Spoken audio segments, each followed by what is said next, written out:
So when I first started working out, I made a lot of different mistakes, which cost me multiple months of progress. And today I'm going to tell you about what these mistakes were, so you don't have to make them yourself. And I don't want to waste your time, so I'm just going to start right away and going to mistake number 1, which is training way too often. I was training 6 times a week, 2 to 3 hours each workout, and what ended up happening was I overtrained. I trained way too much and I just got burnt out. So I was forced to take 2 to 3 weeks off from the gym, which of course cost me a lot of progress. But I had to, because I was just absolutely exhausted. And then I reduced my training to 3 times a week, and I made way better progress after that. See, when you're a beginner, you don't need that much exercise to see results, because your body's not used to any kind of resistance training.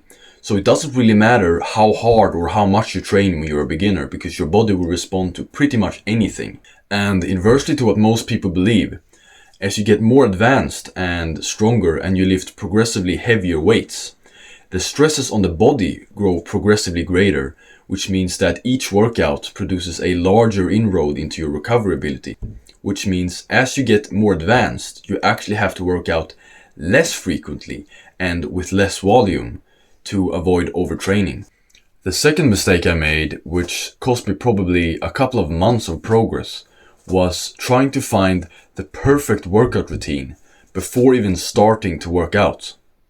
I remember I spent probably a good 2 months just searching everywhere online trying to find the perfect workout routine. Did I find it? Of course not.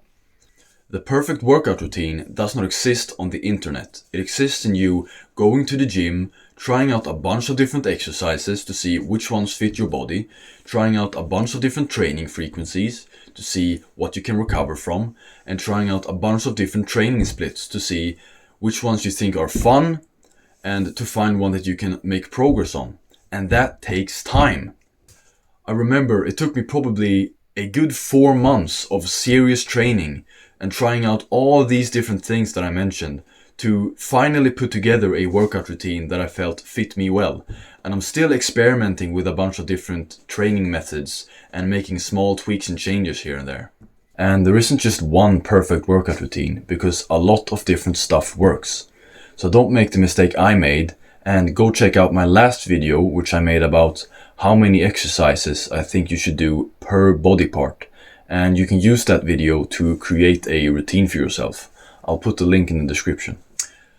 The third mistake I made was I believed that more is better. I believed that if I trained more often, if I did more sets, more reps, more exercises, I would grow more and quicker. I was wrong. Because what I didn't understand was the more volume you do in a given workout, the more time it takes for you to recover from that workout. So you want to minimize your volume as much as possible so you can minimize your recovery time. You should only do the precise amount of exercise required to stimulate the improvements in muscle size and strength that you want.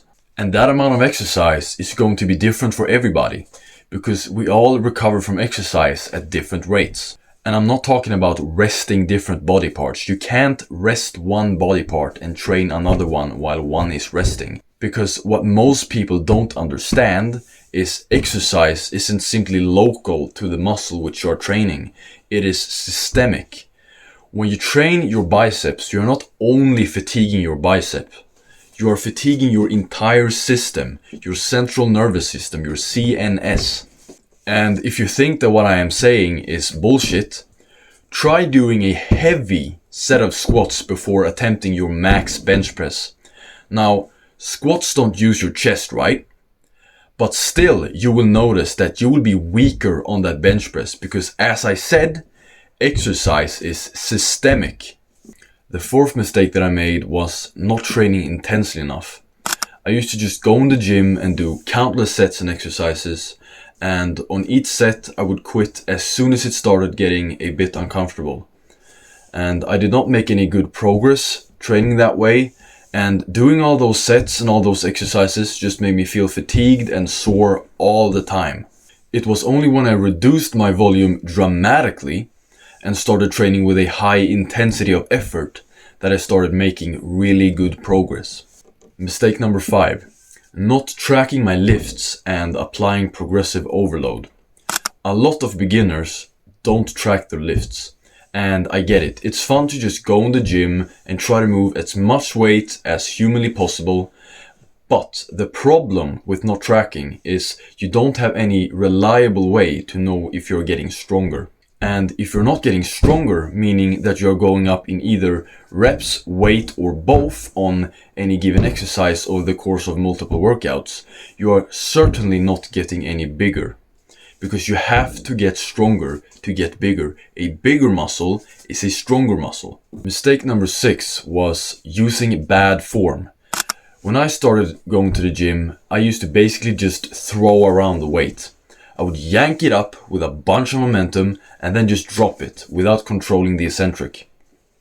This resulted in me getting a couple of injuries, which forced me to take time off from the gym. And it also resulted in me getting less out of my training, because when you lift with a lot of momentum, you are taking tension off the target muscle and you are not training it effectively. You want to control the weight. I would recommend using a tempo of at least 3 seconds up and 3 seconds down, pausing briefly in the contracted position. Mistake number 7 was not eating enough protein. If you're not eating enough protein, you will not build muscle as fast and as effectively as you could if you were eating enough protein. Now, I don't think it's super important to track macros and weigh all your food and that stuff, but I do try to keep track of how much protein I'm eating. I would recommend eating 1 gram of protein per pound of goal body weight. You can get away with a little bit less than this, but I just like the 1 gram of protein per pound of goal body weight formula because it's simple, and because it's a little bit more than you actually need, you don't need to worry about protein quality and protein digestibility and all that geeky stuff, you know? Mistake number 8 was not getting enough quality sleep. I used to get terrible sleep, and as I have said before, sleep is the most important thing for recovery, and recovery is just as important as training. Because the majority of the muscle growth from your training actually happens when you sleep. And even if your nutrition and your training is on point, if you still have shit sleep, you won't make much progress. I would recommend you get at least 8 hours of sleep. And to get 8 hours of sleep, you need at least 9 hours in bed, because being in bed is not the same as sleeping. If you want to learn how to optimize your sleep, you can check out another video that I made on this exact topic. I'll put the link in the description. Thank you everyone for watching this video. If you have any questions or suggestions for other videos that you want to make, then make sure to drop them down in the comments. And if you want to see more videos like this one with tips that is going to help you to build your dream physique, then definitely don't forget to click the subscribe button. But with that being said, I'll see you in the next one.